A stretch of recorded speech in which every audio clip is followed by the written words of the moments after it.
Hello and welcome to the Recruit Rockstars podcast. I'm your host, Jeff Hyman. Every Tuesday and Thursday, I interview a world-class expert on talent and recruiting so that you can build a company filled with rock stars. And look, whether you are leading a VC-backed business or a PE-backed business, I can guarantee you one thing. I know you'll agree with this. Hiring, finding, onboarding, leading salespeople is one of the hardest, one of the most brutal, grueling things there is when it comes to talent. I've done it many times and it's not easily done. So I wanted to find an expert on this topic and I found one. I found one here in Chicago. Brian Barr is the founder, the CEO of Victory Lap, which specializes, that's all they do, is find and train and develop and place phenomenal salespeople. And he's very well suited to this. So get this, for 4 years, he was at Groupon, led a bunch of sales teams, was promoted to head of sales onboarding. So he basically led part of Groupon University, where every time they hired a salesperson, they kind of put them through this process to get them ramped and reduce attrition. Then he went on to lead sales for one of Chicago's fastest growing tech companies before starting Victory Lap a few years ago. Now, Victory Lap, I'm going to let him tell you about it, but it's really a fascinating model that connects and develops top salespeople with companies, a bunch of companies that you know. So that's why I wanted to track down Brian. I got him. He's here for you. And Brian, welcome to the show. Thanks so much for having me, Jeff. It's great to have you. So why don't we start with just Victory Lap and just 60 seconds on how you would describe it, because it's a pretty innovative business model. Yeah, so Victory Lab, we started 4 years ago. We're a sales bootcamp. So I kind of categorize this as we go out and find, train individuals looking to break into or accelerate their sales career. And then we go out and match them with the right fit company. So there's 14 million plus full-time U.S. sales professionals in the United States economy, most of which have never been classically trained, Yeah. most of which have fallen into the profession. And a lot of companies don't really have the structure, or the onboarding, or that kind of competency or skill set to kind of get them to perform at the level they want to at the time frame they need it within. And so, as you mentioned from my background, I kind of lived that problem firsthand through a variety of different teams and organizations and so forth, and felt that what was happening in the coding space and the engineering space was ripe for happen in the sales side of things. And so we've been going out and helping a lot of people not only get into sales and get a job in sales. That's not our MO. Our North Star isn't that. Our North Star is career success. Got it. And you take newbies who are new to sales and existing sales folks. Early stage professionals. So we categorize that as typically 0 to 5 years of professional experience. How many folks roughly have gone through the program? A little over 900. Wow, 900.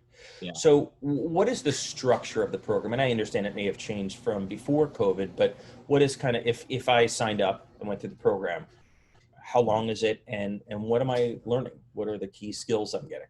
Yeah. So there's three components of the program, and we've made some changes as well. So I can kind of highlight what that looks like. So first off, you have to get accepted in. So it's selective enrollment. It's not just an open application Coursera course to learn how to sell. So you have to get accepted in, and you have to pass through that from our enrollment team. Number two is you learn both online and in a live classroom setting. So we've built out a ton of online courses where watching videos, taking classes, et cetera. And what we're covering there, Jeff, is I look at sales as a funnel, right? So there are top of the funnel activities, skills, competencies, and there's bottom of the funnel activities. So we cover the full sales funnel, everything from how do I go out and actually get Jeff to respond to my email and say, sure, Brian, I'll meet with you for 20 minutes, to how do you run that meeting with Jeff, to how do you go out and pitch, close, and then obviously manage that person Got it. for that. So it's just, the competency, the curriculum is something I built from and this is weeks or months? How long does it take for me to kind of go through that program? 8 weeks. Yeah. So it is it's a boot camp where you kick my ass, right? For 8 weeks. Yeah, exactly. Because we want you to be like, listen, is sales really for me or not? Because if it's not, that's okay. That's a heck of a win for you, for the company, and everyone involved. And then we also pair that up with on the job learning experience as well, where we actually get time selling and doing the activities we're teaching you. So it's not just classroom application and role play application. It's actually live selling application. And then after that, we'll put you through the career coaching and interview preparation process to where we can start to identify which company's right for you. Because as you mentioned in your audience, there's companies on here that are, the sales team's 2 people and there's sales teams that are 200 people. Well, depending on your size or your company, one of those individuals may or may not be great for you. So we work on the right. So having done this for so long, what have you concluded what is it that makes sales folks so hard to hire, onboard, assess, and be able to tell the good ones from the bad? Because there are plenty of bad. There's some good, plenty of bad. People who probably shouldn't work in sales. What is it? Why is this function so hard? Yeah, it's a good question. I think there's a couple of reasons there, because you mentioned assess, right? Interviewing, hiring, onboarding, and all that kind of soup to nuts here. So, first off, when you're interviewing salespeople, their natural skill set is going to be probably a little bit more effective at communication. Okay. And so naturally they're going to be better at selling themselves. And so a lot of times we as hiring managers hire the best interviewer. Yeah. And we get Which is not necessarily the best candidate. We really get caught up in that. No one's ever hired. No one says, I'm going to go out and accept a C player. We always hire the A player, but is it because they're an A player in sales or because they're an A player in interviewing? And so naturally salespeople should be good at selling themselves and should be good at, saying, hey, here's why I'm going to be a good fit for this role. So we get caught up in that. So that's a problem from an interviewing and kind of selection perspective. The second thing is there's not really this either common kind of agreed upon, here's what a great salesperson is or looks like or can do. And partially because it's different for each company, but I have a few things there that I believe are universal to every salesperson's success, which most companies don't have. Yep. And the third piece to that is you could have hired a great person, but they just aren't a fit for your company, your role, or your manager. So a Rockstar at one company as a sales rep is not necessarily going to come on board and replicate that success. One company is an A somewhere else. An A player at one company is a C somewhere else. Well, what's an example, just for the listeners, what's an example of something that would differentiate that? So you take an A player who's a Rockstar in sales at one company, put him in another company, they're a C. Where did we go wrong? What's an example of something we missed? Well, the first place I look isn't necessarily results, right? Because usually you're looking at the resume, consistent performer, 100% to quota, et cetera, et cetera. What I'm looking at here is who the buyer is, what the sales cycle or sales process is, and how aligned to that in my environment is that, or how much of a product market fit was there from that other company. Okay. So if I go from Google, where everyone returns my call, and then I go to a crappy 5-person startup where no one's heard of us before and no one returns my call, that could account for a difference. Exactly. So I'd be asking that candidate particular questions, not about how do they get the meeting. That's easy. They say them from Google. I'd be asking them more about their close rate. I'd be asking more about their process for engaging with customers. Where do they rank amongst the hundreds, thousands of salespeople at Google within your specific team and so forth. And so digging in on some of those things. So classic example is, Groupon is a SMB short sales cycle. We would close a deal between 3 and 21 days. You move that person into an enterprise environment where the traditional sales cycle is 6 figures. So 10X of what an average sale is somewhere else. And you're looking at a 6 to 18 month sales cycle. They have just been trained and conditioned to get so much out of those wins. I'm closing 5 contracts a week versus this other environment, they're closing 3 to 5 contracts a quarter.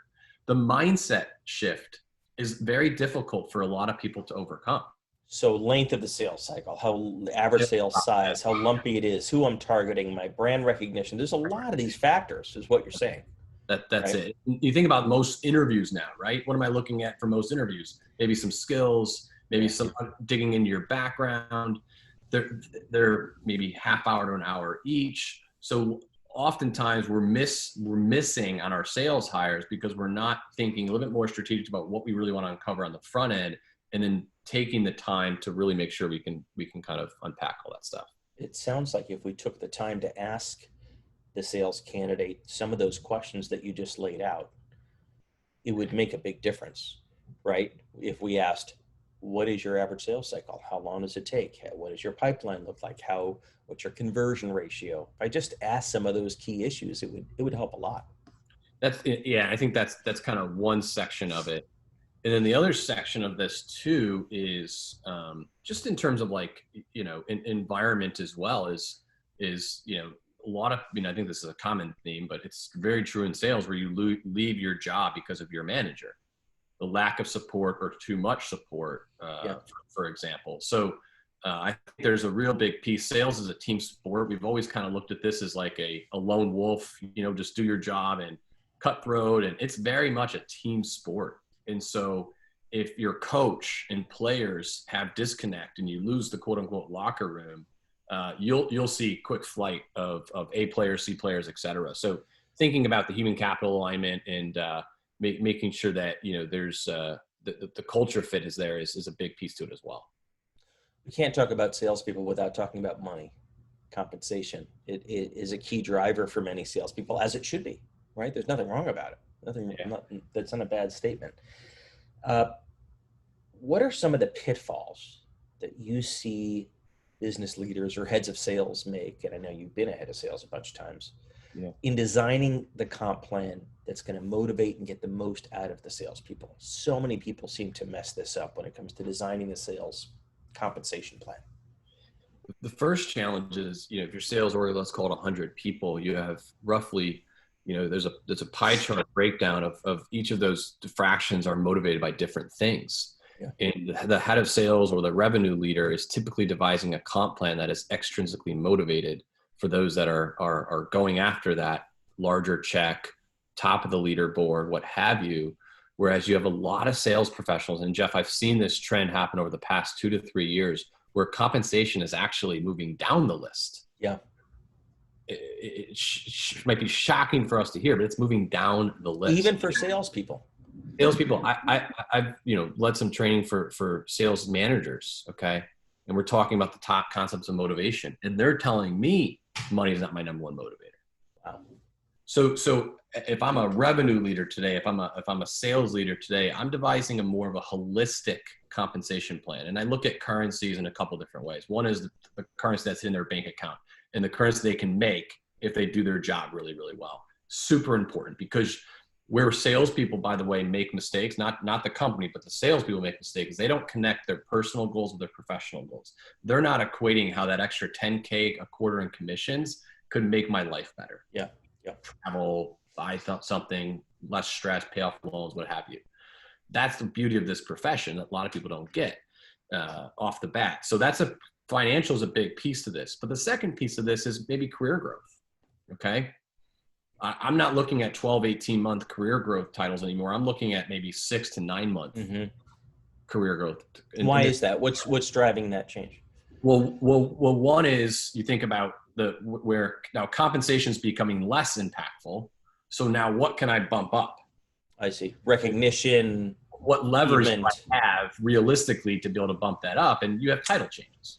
Yeah. You can say by doing these things, so by hitting your goals consistently 6 months in a row, up goes the title. Got it. That becomes a big piece, especially with, listen, we're living in a world where there's a lot of self-absorption happening too. LinkedIn is becoming a very popular place. And that person's thinking, I really want to promote my title on LinkedIn. Yeah. So my friend and network knows. So that's a big piece to it as well. And I'm seeing autonomy and flexibility becoming a big one also. So 2 out of 3 were intrinsic. Isn't overcomplicating the sales comp plan another common issue? It seems like so many comp plans I see have 17 factors and it's based on this, that, and the other. And then maybe part of it's a black box subjective. Isn't it true, and disagree if you like, that if a sales rep doesn't know how much they're going to be making, it's not really that motivating? Yes. And depending on the type of company and what the economics and business model is, that sometimes it's an easy thing to solve for, and sometimes it's really hard to solve for. Because ultimately the sales leaders, making the comp plan with finance and with the executive team, and you get 3 different stakeholders involved, and complication ensues. So you're exactly right. What I've always been taught, what I've always tried to do was when someone makes a sale, they should know roughly how much money they make. Right. Because if they know how much that money they're making at that point, guess what they do after they make that sale? They're going to be as laser focused as possible. Yeah. That's it. So if I get to my destination and I have a really positive feeling about that, I want to get to another destination where I can have a similar positive feeling. If I get to a destination and I'm not that clear about what I accomplished or what's really truly in it for me, you lose out on some of that momentum. And that said, it's difficult balance to strike, given the financial aspects of how you structure comp plans. And, there's always a balance of not overpaying, not underpaying, and just trying to motivate and, compensate people fairly. And the onus is on the sales manager to educate and explain to the sales rep how to work the comp plan, to maximize their income. It doesn't make sense to just kind of give the comp plan and then wait for your sales reps to figure it out. You might as well take the time to explain the rationale and educate them on it. Yeah, it's a great point. That's the sales manager, the frontline sales leaders. I believe the linchpin within the sales organization. They control so much and they have so much responsibility. One of those is making sure that each and every person has a really clear goal and clear direction on exactly, by doing these things, here's how much I can make. Yeah. Most salespeople are not getting their comp plan or getting their goals for the quarter and then going home and detailing a really clear model and plan to get that number that quarter. They're just saying, cool, if I make 20 contracts, I'm going to make this much money. Yeah. Then it's the sales manager's job to be constantly updating them and the team on how they're doing. Hey, 2 more sales and you can make this much money. 1 more sale and you can make this much money. So there's a lot of work. Like connect the dots for them, right? Yes, and exactly. And if that's not happening, the comp plan that was created in the boardroom, as exciting as it could be, not going to resonate for a 4-month, 3-month, 2-month, whatever kind of string of, where without it being mentioned again. You have to be kind of constantly pushing the needle on that. It's a great point. I'm going to cover one last topic before we wrap up, which is COVID. And when you look in your crystal ball, what if anything, and maybe the answer is no, has changed in the sales process or the way sales happens that's never going to go back to the way it was before? What is your best estimate when you think about your sales process at Victory Lab and your customers' sales process? We're all selling via Zoom. The handshake is probably gone forever. Who wants to touch a hand, right? Yeah. What's probably never going to change, and we really have to reorient our sales process? So I hate to say the word never right now. I'm trying to take as much glass half full as possible here. But I think what is mostly going to be disrupted is the networking conference. I go to this conference 4 times a year, once a year, 80% of my business from this conference. Yeah. So there's the networking or is a huge lead source for salespeople, right, in a variety of different industries. Right. In that face-to-face golfing, take you out to a nice steak dinner, is very much disrupted by this. So you got to be really thinking about how are you diversifying that pipeline growth, that engagement from a relationship perspective, and how are you going to now sustain those relationships, knowing that steak at Gibson's isn't going to do it as much anymore. I think a lot of time there's so much talk about the stuff about what's going to change, and we got to start being more empathetic, and we got to start bringing value to the customer sooner. It's like, well, when did we not have to do that? Yeah, is that new? Why do we need a global pandemic for us to now be empathetic sales professionals? So, so that 80% of, I think, of what we've been doing, if you've been doing it the right way, insert Victory Lab, right, is gonna continue to be. Yeah.